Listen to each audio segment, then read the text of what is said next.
এক বেদুইন আসলেন। বেদুইন, নোমাডিক গাই, বেদুইন, যার মধ্যে সভ্যতার ছোঁয়া লাগেনি।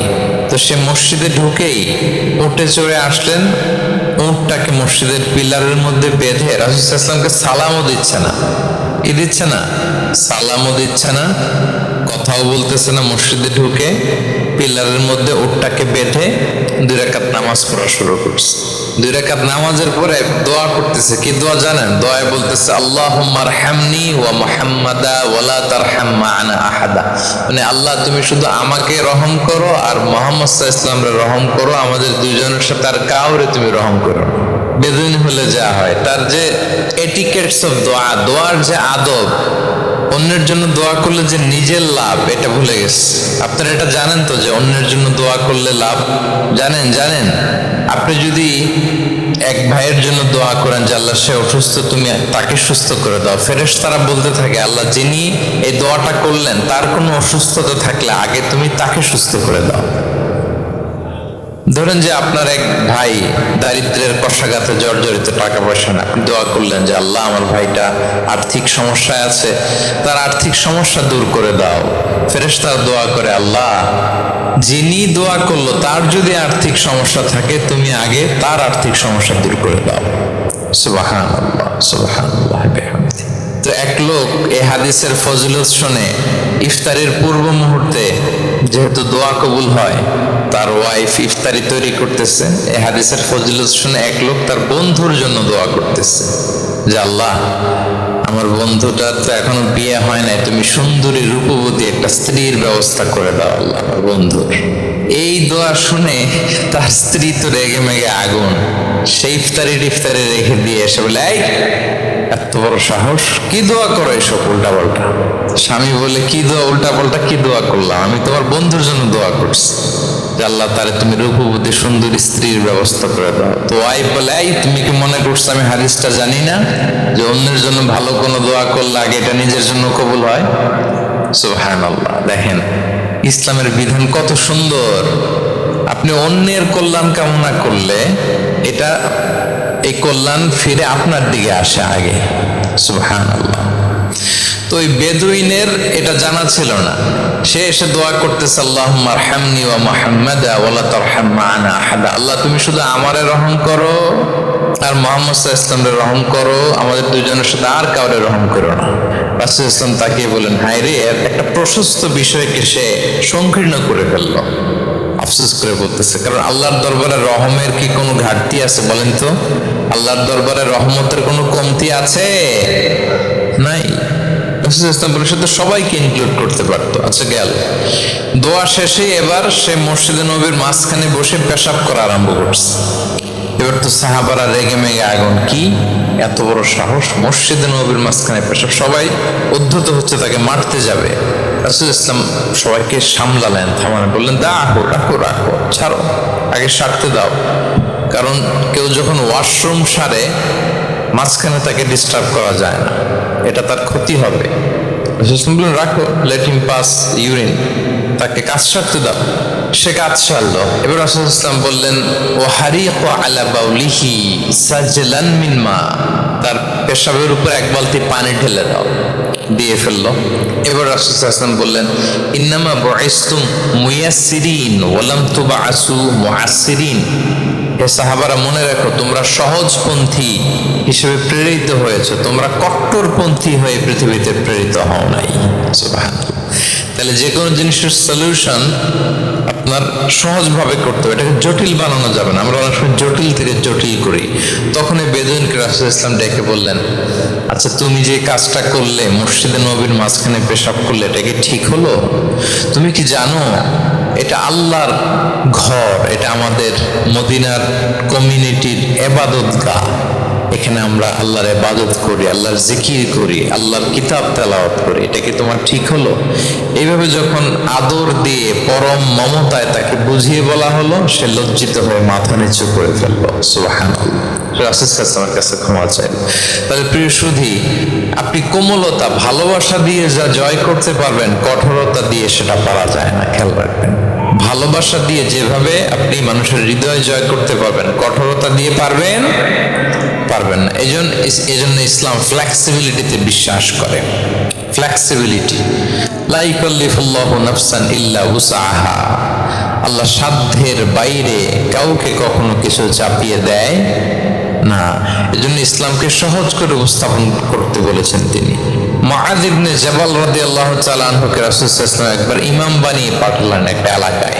তো ওই এলাকার লোকেরা ছিল শ্রমজীবী সাহাবী, শ্রমজীবী। উট ব্যবহার করে সেখান থেকে কুয়া থেকে পানি নিয়ে খেজুর গাছের মধ্যে দিত। সারাদিন যখন কষ্ট করতো, হার্ড ওয়ার্কিং করতো, বিকেলে ক্লান্ত হয়ে পড়তো। তো উনি মাগরিবের নামাজে সূরা বাকারা দিয়ে একবার তেলাওয়াত শুরু করলেন। সূরা বাকারা কোরআনের সবচাইতে ছোট সূরা নাকি সবচাইতে বড়?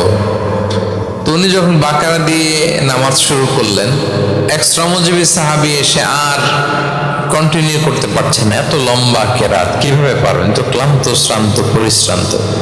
উনি রেগে নামাজ ছেড়ে দিয়ে একা একা নামাজ পড়ে রাসূল সাল্লাল্লাহু আলাইহি ওয়াসাল্লামের কাছে যে অভিযোগ করলেন, নালিশ করলেন। বললেন, ইয়া রাসূলুল্লাহ, দেখেন এমন একজনকে ইমাম করে আমাদের এলাকায় অ্যাসাইন করেছেন, উনি মাগরিবের নামাজে পড়তেছেন সূরা বাকারা, আর আমরা সবাই শ্রমজীবী, কৃষিজীবী মানুষ। রাসূল সাল্লাল্লাহু আলাইহি ওয়াসাল্লাম রেগে গেলেন। মুআয ইবনে জাবালকে ডেকে বললেন, মুআয আফাতানুন আনতা ইয়া মুআয, তুমি কি ফিতনা ছড়াচ্ছ সমাজে? তোমাকে পাঠিয়েছি কমিউনিটির ইউনিটি ধরে রাখার জন্য। আফাতানুন আনতা ইয়া মুআয, হে মুআয, তুমি কি সাব্বিহ ইসমা রাব্বিকাল আ'লা এই সূরা পারো না? ওয়াশ-শামসি ওয়া দুহাহা এই সূরাটা পারো না? ওয়াদ-দুহা ওয়াল-লাইলি ইযা সাজা এটা মুখস্থ নাই? এই ছোট ছোট সূরাগুলো থাকতে তুমি বাকারা দিয়ে পড়তে গেলা কেন? সুবহানাল্লাহ, সুবহানাল্লাহ। আপনি যদি মিথ্যা বলেন তো আপনার গালে দিবে না, বলবে মুসলমানরাই এরকম, ঠিক কিনা? আপনি লেনদেনে যদি কারচুপি করেন, বলবে মুসলমানরাই এরকম। এজন্য আপনাকে অ্যাম্বাসেডরের ভূমিকা পালন করতে হবে নন মুসলিম দেশে। এবং নন মুসলিম দেশে স্থায়ীভাবে যদি কেউ থাকতে হয়, তার দাওয়াতের নিয়তে থাকতে হবে। It's a must, I repeat. অমুসলিম দেশে ব্যবসা করতে যাবেন অস্থায়ীভাবে, ওকে। চাকরি ওকে, চিকিৎসা পারপাস ওকে, পড়াশোনা ওকে। কিন্তু স্থায়ীভাবে যদি কোনো অমুসলিম দেশের পাসপোর্ট নিয়ে থাকতে হয় স্থায়ীভাবে, of course it should be with the intention of দাওয়া, দাওয়াতে নিয়তে থাকতে হবে। যেমনটি রাসূল সাল্লাল্লাহু আলাইহি ওয়াসাল্লাম সাহাবারা ইসলামের সুমহান বাণীকে প্রচার করার জন্য অমুসলিম ভূখণ্ডে ছড়িয়ে পড়েছেন। এর জন্য যারা পাসপোর্ট পেয়ে গেছেন সাউথ কোরিয়ার, অথবা এদেশে আছে নাকি সিস্টেম পাসপোর্ট পাওয়ার? আছে? আচ্ছা, যারা পেয়েছেন বা প্রসেসিং আছেন যে আমি এদেশের পাসপোর্ট নিব, অফকোর্স আপনার দাওয়াতি নিয়তে থাকতে হবে যে আমি ইসলামকে ছড়াই দিব, এই নিয়তে আছি, তাইলে থাকাটা বৈধ। তা না হলে অমুসলিম ভূখণ্ডে কোনো মুসলিম স্থায়ীভাবে বসবাস করতে পারবে? রাসূল সাল্লাল্লাহু আলাইহি ওয়াসাল্লামের ভয়ঙ্কর ধমক আছে একটা, তিনি বলেছেন, আনা বারিউন মিন কুল্লি মুসলিম ইয়ুকিমু বাইনা আযহুরিল মুশরিকিন, আমি ওই প্রত্যেক মুসলমান থেকে আমি বারি, তার কোনো দায়ভার আমার নাই যে অমুসলিম ভূখণ্ডে মুশরিকদের সাথে থাকে। গভীর হুঁশিয়ারি, সতর্কবার্তা, ওয়ার্নিং। কিন্তু যদি আপনি উইথ দ্য ইন্টেনশন অফ দাওয়াতে নিয়ত থাকেন যে এখানে আমি একটা মসজিদ করব, মসজিদের সাথে লেগে থাকবো, আমার বুদ্ধিস্ট প্রতিবেশীর কাছে আমি ইসলামের সুমহান বাণী পৌঁছে দেব, আমার কলিগদেরকে বুঝাবো দেখো ইসলাম খুব ফ্লেক্সিবল, হাযা মা ইনদি ওয়াল ইলমু ইনদাল্লাহি আলাইহি তাওয়াক্কালতু ওয়া ইলাইহি উনীব। দীর্ঘ প্রায় 1 ঘন্টা খুব মনোযোগ দিয়ে আপনারা এই টপিকের উপর আলোচনা শুনলেন। আপনাদের সবাইকে আবারও ধন্যবাদ জানাই। আজকের প্রোগ্রামের অর্গানাইজিং কমিটি যারা আছে তাদেরকে অন্তরের অন্তঃস্থল থেকে শুভেচ্ছা জানিয়ে ভবিষ্যতে আবারও হয়তো আপনাদের সাথে কোথাও দেখা হয়ে যাবে সেই প্রত্যাশা রেখে এখানেই শেষ করছি। আসসালামু আলাইকুম ওয়া রাহমাতুল্লাহি ওয়া বারাকাতুহু। এটা ন্যাচারাল রিলিজিয়ন, এটা মানবতার ধর্ম, এটা এমন এইভাবে আমি বুঝাবো, এই নিয়তে যদি আপনি থাকেন তাহলে আপনি এই দেশে স্থায়ীভাবে থাকতে পারবেন। কথা কি বুঝতে পেরেছেন? এখন অন্যকে ইসলাম বুঝাইতে হলে তো আগে নিজের মানতে হবে নাকি? কথা বলেন। আপনি ইসলামের দাওয়া দিবেন, এখন আপনি নিজেই ইসলাম মানেন না, তাহলে হবে? আগে নিজের মানতে হবে, কি বলেন? আগে নিজের ইসলামকে কি করতে হবে? মানতে হবে। আমার প্রিয় ভাইয়েরা, Islam is our identity, Islam is our honour, আমাদের সম্মান হচ্ছে ইসলামে। উমর ফারুক রাদিয়াল্লাহু তাআলা আনহু বলতেন, নাহনু কওমুন আ'আজ্জানাল্লাহু বিল ইসলাম, আমরা এমন জাতি যে জাতিকে আল্লাহ তাআলা ইসলাম দিয়ে সম্মানিত করেছে। ফাইনি বিতাগাইনাল ইজ্জাতা বিগাইরিহি আযাল্লানাল্লাহ, ইসলাম ছাড়া অন্য কোথাও যদি আমরা সম্মান তালাশ করি তাহলে আমাদেরকে অপদস্থ করে ছাড়বেন কে? একটাই মনোনীত ধর্ম আল্লাহ তাআলার কাছে, সেটা হচ্ছে ইসলাম। আওয়াজ করে বলুন, সেটা কি? ইন্নাদ দীনা ইনদাল্লাহিল ইসলাম, একমাত্র আল্লাহর কাছে accepted only one religion to Allah, সেটা হচ্ছে ইসলাম।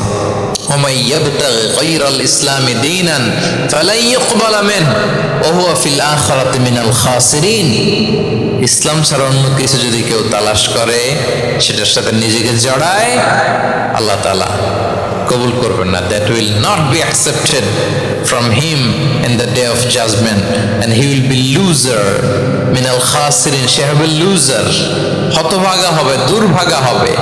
তাহলে আমরা যেন ইসলামকে আমাদের শেকড় হিসেবে কনসিডার করি, আমাদের ছেলে মেয়েদেরকে যেন ইসলামী তারবিয়ার উপর আমরা গড়ে তুলি, এবং ইসলামকে যেন আমরা ভেতর থেকে সবাই লালন করি, ধারণ করি, এবং ইসলামের সুমহান বাণীকে যেন আমরা পৌঁছে দেই সবাই অন্যদের কাছে। রাজি আছেন তো সবাই? তাহলে সাউথ কোরিয়ায় যারা স্থায়ীভাবে থাকতে চান, কোন নিয়তে থাকবেন? দাওয়াতের নিয়তে।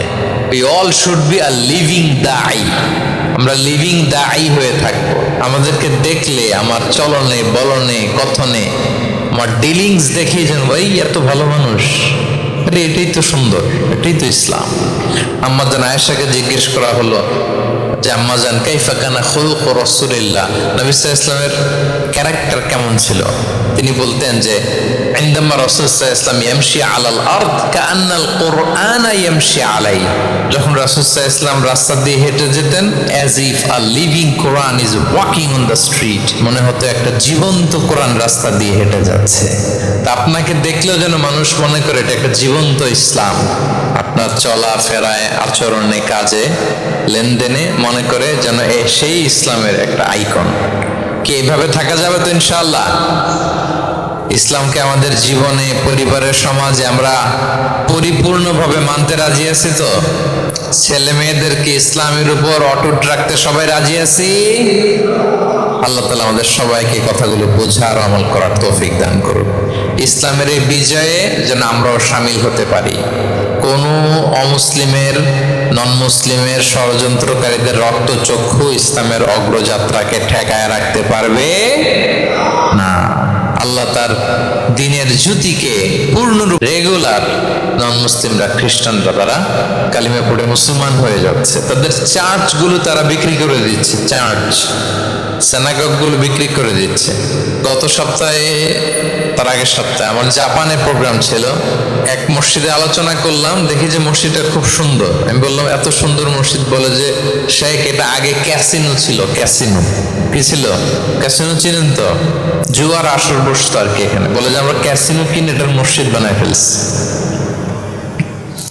এই পাঁচটা বিষয় থাকার কারণে অমুসলিমরা ইসলামের প্রতি আকৃষ্ট হচ্ছে। দেখি আরেকবার শুনি আপনাদের থেকে। এক নম্বরে কি ছিল?